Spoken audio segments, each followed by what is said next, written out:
ask if these deals were, in essence, a home team discount. So, in your view, did they pan out that way?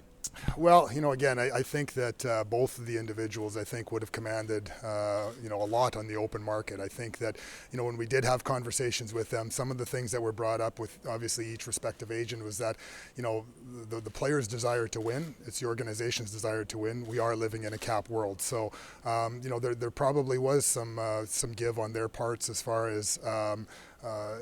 Those kind of conversations, but I think that speaks volumes to them.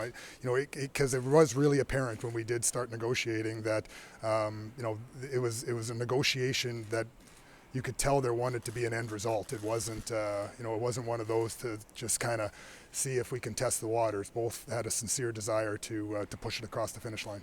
So in essence, does it feel like you've set an internal cap for the team, knowing that you do have challenges for free agents and so forth? Again, I don't think that that's necessarily the case. Every individual, you treat every individual contract and situation, with its own merits. So, obviously moving forward here, we want an opportunity to win, and we'll look at anything that we possibly can to help us achieve that goal. Kevin's been in the game a long time, other than maybe the Sedin twins. I can't remember sort of a simultaneous lockstep kind of deals like this. How unique was this process?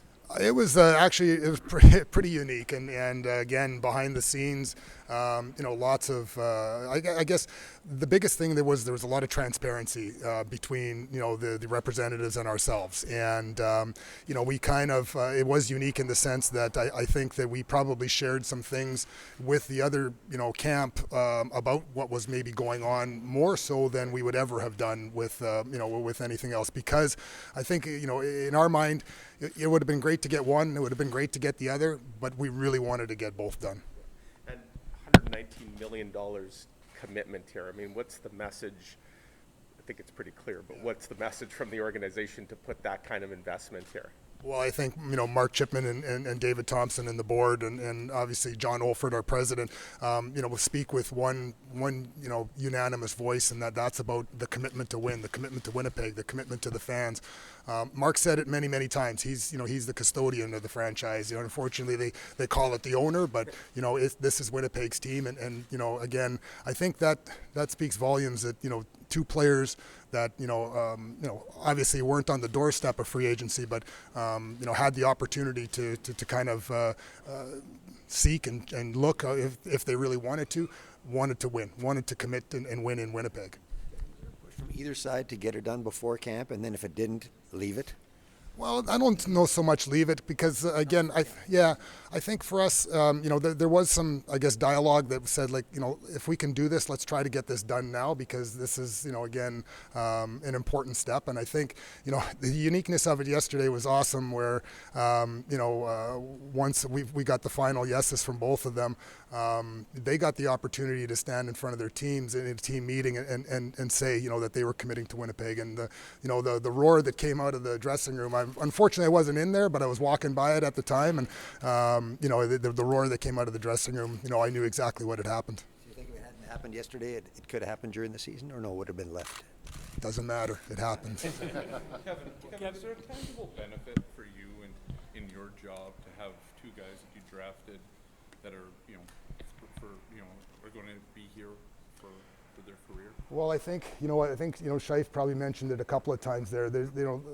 He's grown up with these guys, and it's funny. I showed him a picture of him signing his first contract right here in this building, actually, and because I was looking at it last night. But the comments that I had from some of his teammates, they've all kind of drafted and grown together, and that's important. Like this game, it's hard to win in, and you need to feel like that you have that ability, and that you need to feel like you can do it with the people around you. And I said it up here is that two things were very, very prevalent in the conversation. One was winning, but two was winning with this group of guys, and so that was great. And they said the individual conversations that I had with Connor and with Mark, I think went a long way, because what we talked about was, I said, don't just sign a contract.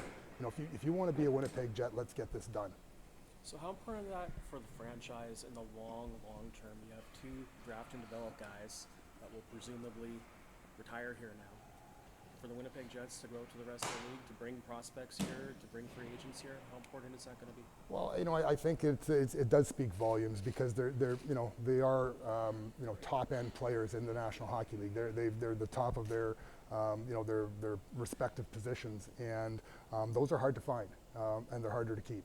And so again, having that ability, again, it's not just about the money. It's not just about the contracts. It's they only have a period of time in their careers to win, and it's kind of our commitment to them that we're going to do everything that we possibly can, and that's our commitment to the city as well. And I think Mark Chipman has spoken about that a lot. It's a privilege to be in the National Hockey League. It's a privilege to have drafted and watched these two individuals grow into the people and the players that they are.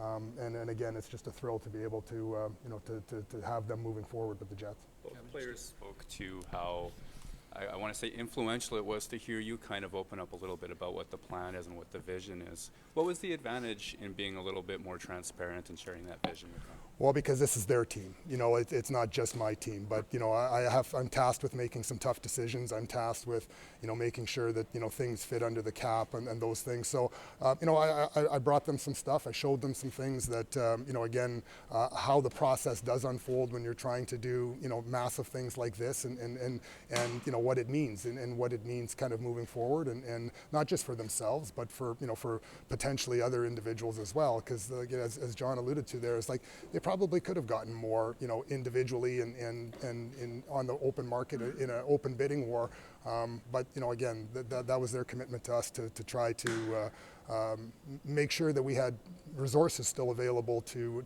spend and try to help surround them with good players. Can we ask you what stuff and things that you showed them that helped no, convey again, that? you just again, there's obviously you look at the salary cap stuff, you talk about those kind of things. We talked about the prospects that we had in the organization, things. I basically went, the conversations that we wanted to have were just going to be open and transparent. I'd fortunately been around these guys, for a long enough time that, we've had lots of conversations in the past, but these were kind of open and heart to heart because obviously, the commitment they made to us and the commitment we were, prepared to make to them was substantial.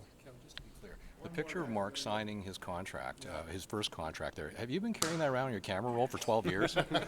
Absolutely, and I actually have one other thing as well. I have a game-worn jersey from his first game as well. So, again, as a general manager, he was our first pick, and I remember what went into that, with our scouts, and I got a text message yesterday from Marcel Como and Mark Hillier, who were the two guys that were instrumental in guiding us when we took over the franchise, from an amateur standpoint, and again to extend both of those players, knowing that again they were a part of drafting them, was a thrill for them as well.